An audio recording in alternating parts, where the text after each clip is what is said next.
Hello, product people. Welcome to the Product for Product podcast, hosted by Matt Green, data advocate and product manager, and Moshe product leader and author.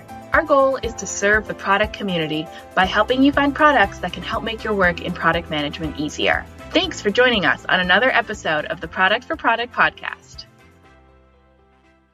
Welcome back, everyone. In today's episode, Moshe and I are kicking off our series on session replay.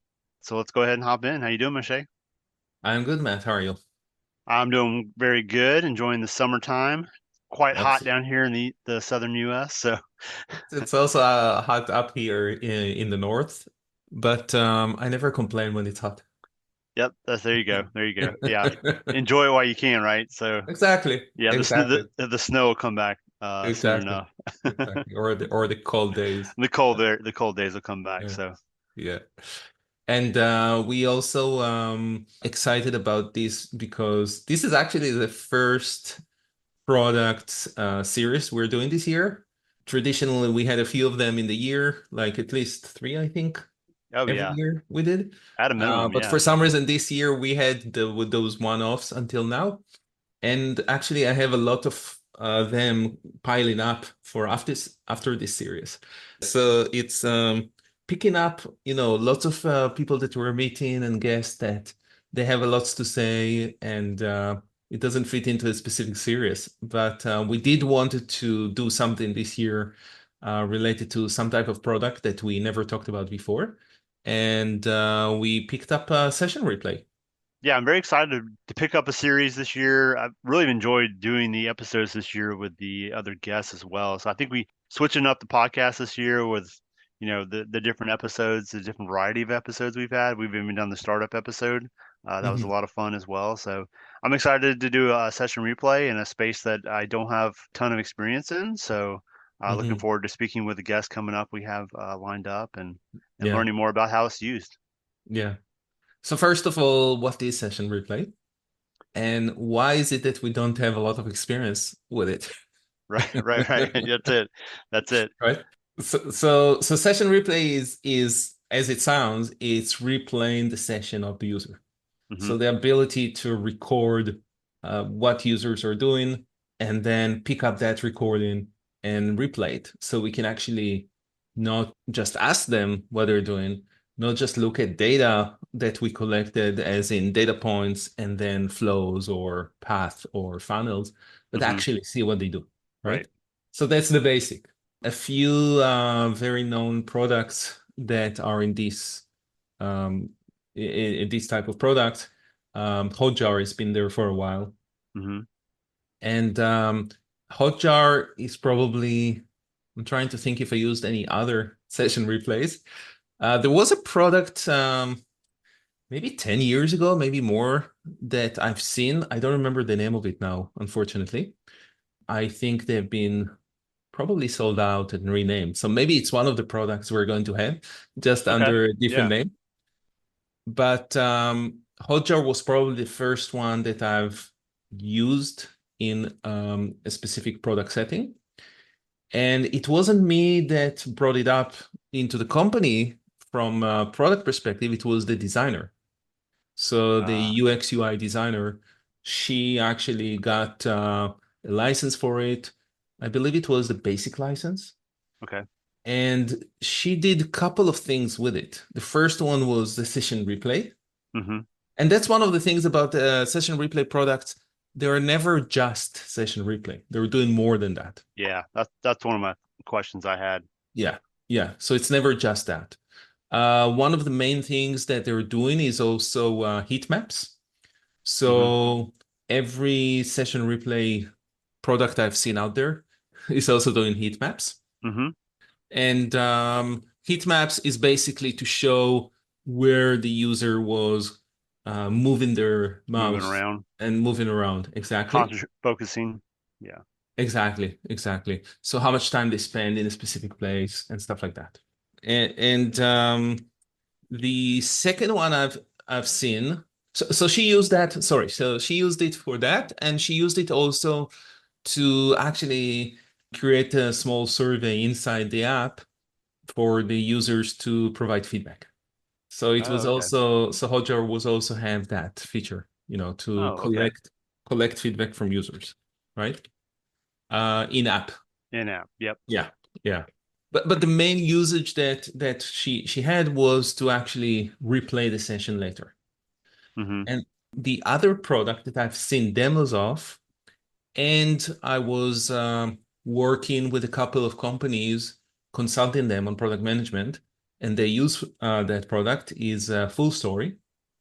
And the interesting thing about Full Story is that they don't just give you insights from one session at a time, but they also collect insights from multiple sessions, Okay. which is really powerful. Yep. Because if you think about it, when we collect information, we don't want to hear only from one user at a time. We want to Yep. see what are the trends, what most people are getting stuck at, and stuff like that. Right. So they do that. Maybe Hotjar is doing that as well. I don't know. At the time when I used it, I don't believe they had it. And that's why when I saw the full story demo, probably 3 years ago, maybe more, I was very impressed, that they do that. So that was like a wow point for me in Full Story. But there might be other products that are doing that as well. Yeah. I've seen it come up in Pindo. I use Pindo in my role as a product manager, and Pindo does have session replay. So I don't know when they introduced it, and we don't actively use it. But you do bring up a good point about the designer. So when I think about session replay, and maybe why I haven't experienced it myself, is because is this a designer-focused tool base? Is this something a product designer goes out and looks for and really is interested in? Where a product manager is obviously interested in it, but it's more focused on usability and experience and UI implementations and stuff like that. So that might just be my misunderstanding of it. I think it's a very good point because many of the tools that we covered also, we talked about wireframing. So wireframing is usually something when you have designers, they will do in organizations. But we see a lot of value for product managers to get their hands dirty in there and do it with the designers. Yep. And many product managers do, and we also bring in the engineers to get them involved and whoever, right? Because anyone can have good ideas. So the same thing with session replay or any other tools that is mostly used by other people. If the rest of the team can, use it, then why not? It's more brain power in there to see insights and stuff like that. I've seen usages of the session replay by customer support. When there was a specific client that was complaining about something and we didn't know why they had a problem. And then we basically found their session and we replayed it. And then we were like, oh, that was what was going wrong, right? So customer support would have sometimes tools similar to that. Maybe this idea even came from customer support tools. Right. That the designers were like, if customer support can do it, we could do it. Yeah. Right? Yeah, it's a great We use can case learn. to cover. Exactly. Not only to understand like, hey, so use case one, we implemented a new feature. We want to see how people handle it, how they navigate through the product, but also we're hearing negative feedback about an experience. And so we want to identify that without having to go out there and, actually do the interviews and stuff like that. We can just witness them doing it. So yeah, it's a great use case, customer support. Yeah. Customer support will have some tools as well that I've seen in the past, I used in the past, were implemented as well for my customer support team, where they will take control or view the screen of their users. But for that, they need to be with them live. So they have to be on the call with them and say, okay, let's go live and I will see what you're doing. These days, you can also do it with Zoom and they can just share the screen. I'm talking, years before we had Zoom and or it wasn't as available. So this is live when they do the thing, and session replays after the fact. So it's not just when they're live with them, but it's also they complained after and now we can replay that. But definitely for designers and product managers and the engineers, if they want to see what how people are using the product, where they're getting stuck, where they're mostly hovering, where they don't have understanding of the product, it's a great tool. So another point that you were talking about is Pendo, and we covered Pendo a couple of times in our podcast. The first one was in the first series in 2020 about product analytics, and then the second one was also quite early, and it was about in-app messaging, right? Yep, that's right. That's right. Yep. And I use Pendo, at 3 companies. Right. I didn't use it for a while, but when we were doing the research for the session replay, we found out that, or I found out, you knew it already about Pendo, but it wasn't just Pendo that actually added session replay. Also, the other, I think Amplitude has it now. Oh, I they do. believe. Okay. Okay. Heap has it now. Mixpanel might have it as well. So all of the products that are doing data analytics are also doing session replay these days. Okay. Now, they might have developed it in-house, or they might have bought someone that is doing it. But because they were already collecting this data about how users are using it, it was just a matter of adding the replay for that. Right. I actually remember when I used Pando a while ago, they were announcing integration with Full Story. So so at the time they used Full Story as like a partnership. Now I don't know if they are considering themselves competition or not. Yeah. Right. Right. Maybe our users that are using those products, they know a bit more and they can tell us. So if you hear that, please send us a note about that. We'll love to hear about that. So we are not necessarily covering these products in this series. We're focusing more on those that started or their core was a session replay. Although one of them is an interesting one, PostHog is another one we're going to cover. And PostHog is actually the first open source product that we're covering. I don't believe we had until today another one like that, but they are also covering a lot of things, including data analytics. So different companies emerged from different places, and then they grew and added more features and more modules and covering more adjacent functionalities. And I believe that's what happened with all of those product analytics systems that started as such, and then they grew into other areas. Yep. And as I was thinking about session replay, when we first brought this up, analytics obviously comes up. It's obviously something I've talked about a lot. It plays well with this space because I'm thinking about when you record a user experience, and if you do it at scale, you're going to need those insights because who's going to watch every single video, every single recording? Like, I don't know if everybody has time to watch all those. So maybe that's why as product managers, we haven't watched them, but that's where the analytics comes into it. You need to deliver the insights from those recordings straight to you so you can take action on them right away. So I could definitely see why product analytic companies incorporate session replay, or session replay companies have brought product analytics into their space, vice versa. Yeah. The other thing also is AI, because with the usage of AI these days, AI is one of those methods that you can find those insights. Right. And maybe that's how Full Story was doing it for a while now, right? Right. Or maybe they were the first one that I know of, but others are doing that as well, where they're looking at the mass of data of different replays and then creating some sense of them and creating some AI insights.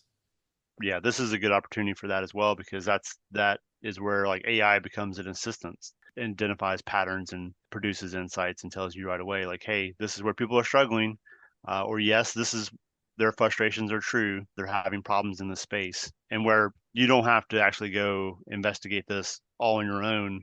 You have that assistance of AI to come in. So I'd be really curious if these companies have already had this or they're looking to introduce AI in the space. Yeah. Now, the interesting thing about it is that I don't think that session replay is actually recording videos like we're thinking of videos. It's not an MP4 or anything like that. What they do, and we will talk also a bit about privacy in a second, what they do is they actually record all the, components of the session, meaning the HTML, the CSS, and the user interaction with them.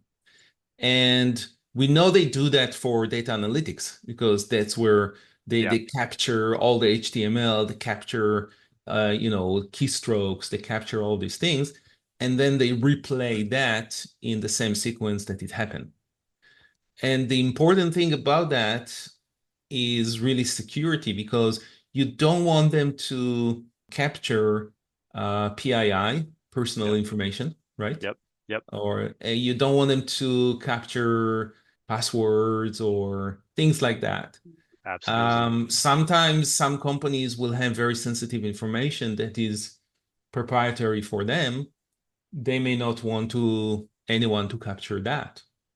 So, and also the heat maps, if you think about, MP4s or just the videos, to try to create heat maps from multiple or data analytics from multiple sessions, that's I don't know even how you would be able to do that with synchronizing videos and stuff like that, right? Yeah. Yep. So it's really not about video. This is more about capturing and replaying what a user did.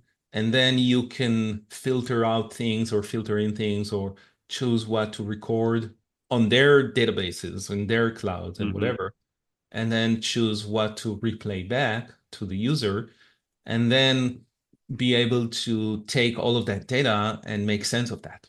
So Gotcha. Yeah. I don't think that the users we're going to interview will know the technical aspects of how this session replay work. That will be interesting. If we can find an engineer that developed one of these systems, maybe we can talk with them. Yeah, that would be nice. Right. But I believe, from my background as an engineer, and if I would have to solve this problem, I believe that's how they do that. And that's also why it makes so much sense for companies that already collected this information, not as a video recording, but just as data analytics, because they already have the information. So now it's just a matter of replaying it to someone that is asking to replay it and create heat maps from that data. Interesting. Right? Yeah, because like Pindos says video playbacks. So yeah, I'm wondering if it's analytics, metadata, also some it's video. All metadata. Yeah, it's all metadata and the I don't know, HTML and CSS, do you consider that metadata? Whatever it is, right? So it's all the data that happened at the time.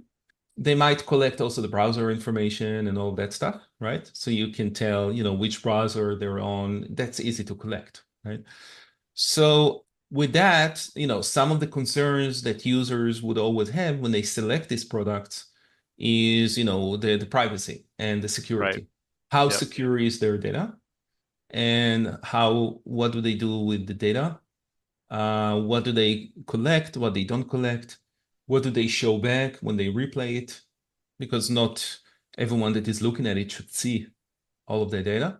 Yeah. How much flexibility you as the, let's say the administrator of when you set up the session replay, how much flexibility you can have to tell them which of the fields don't show in the replay, or maybe even I don't know if they have an option to skip some pages completely, or like sign-in pages and stuff like that. Whatever, right? Yeah. So this type of things, and maybe even identifying the user. So we talked before about customer support. So customer support is if you know the user and you know the session that they're using, then you can pick it up and you can bring it up. Yeah. But maybe they don't provide this feature and therefore you cannot even use it as customer support. So I remember that we used that. So I believe that at the time with Ojar it was possible. But the question is, are the users anonymized or not? Right. Now, with Pendo, we know that they're not really anonymized. So they can become anonymized, but in general, they're not. Or at least a user that logged in into the system, you can capture and you know who the user is. Right. So the same way I would assume that you will know the session replay that, who the user is. So this is about privacy. And then another question related to privacy that some companies have concern with is how their users will perceive it if they know that their sessions are being recorded. Exactly. Right? Yep. So we're all being watched. We're all being right? watched. Okay, exactly. We're all being watched. So one of the companies where I worked when we implemented Pendo, and that was before they had session replay, just to collect the information, we had another system. I don't remember what it was, but it was something used by marketing. And we had to implement a feature, almost like a feature flag, to say turn it on and off for specific clients that opted to, in the contract with us, they said, we're not allowing you to record us, right? Yep. So from a product manager perspective, it was very annoying because we didn't record them to spy on them. We wanted to know if the product is usable for them, and we wanted to improve their product. So in that perspective, we couldn't tell if we created value for them or not.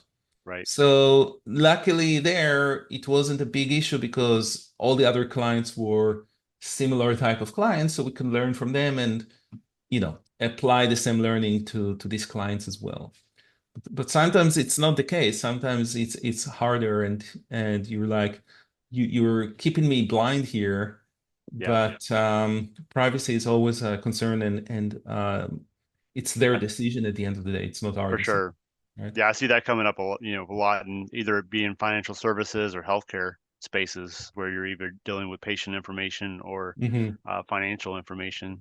There's going to be privacy concerns there. So I'd be curious to hear what use cases where you can apply it, and from a B2B perspective or a B2C perspective, like is this more common in like a B2C space, where you have a large volume of customers out there that are consuming your app or something like that? Or from a B2B perspective, you have more enterprise level security, like you can't record me. You can't record my internal users and stuff like that. So be curious how it's being applied. Yeah. Another point I was thinking about was the impact on the website and like the application itself. You think about when you do these types of things when it comes to your product, like what's the performance going to be like? Is there things you have to consider when you're choosing a tool? How is it going to impact my user's experience? Is it going to slow the page down? Are they going to experience anything on the back end? So I don't know if the people we'll speak to have the technical insights to answer those kind of questions, but I'm curious, like when you are vetting out tools, like is it going to impact my performance of my site and stuff? Right.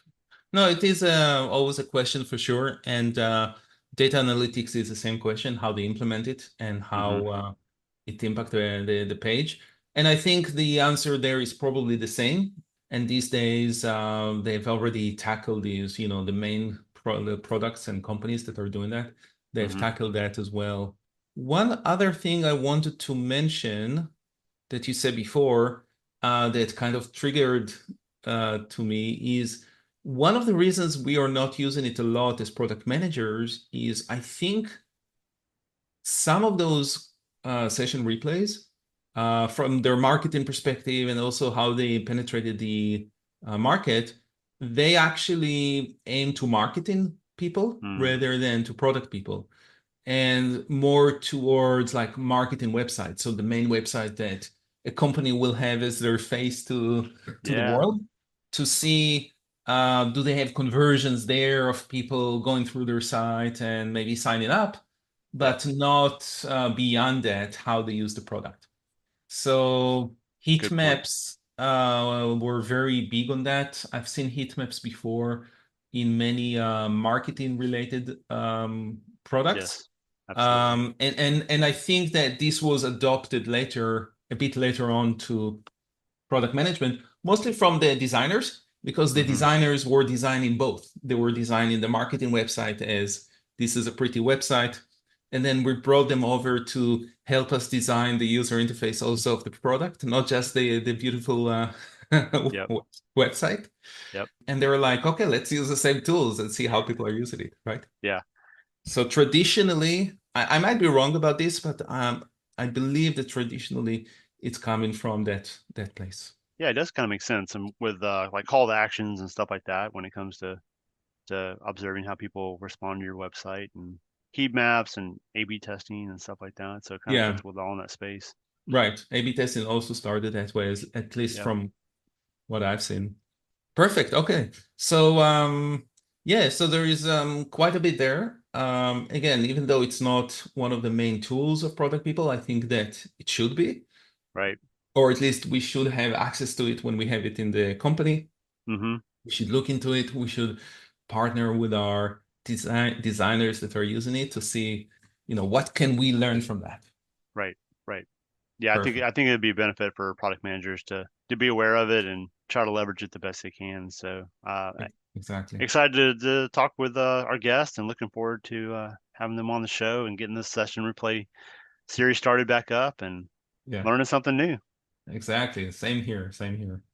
Well, excellent. On that note, looking forward to the series coming up on Session Replay and hope everyone enjoys it. And please send your feedback. Thank you, Moshe. Thank you to all the listeners, and we'll talk to everybody next time. Thank you, Matt. And I'm excited about this series. Let's learn some new things. Let's do it. Take care. Take care, everyone. Thank you to all the listeners. We really appreciate the feedback and support.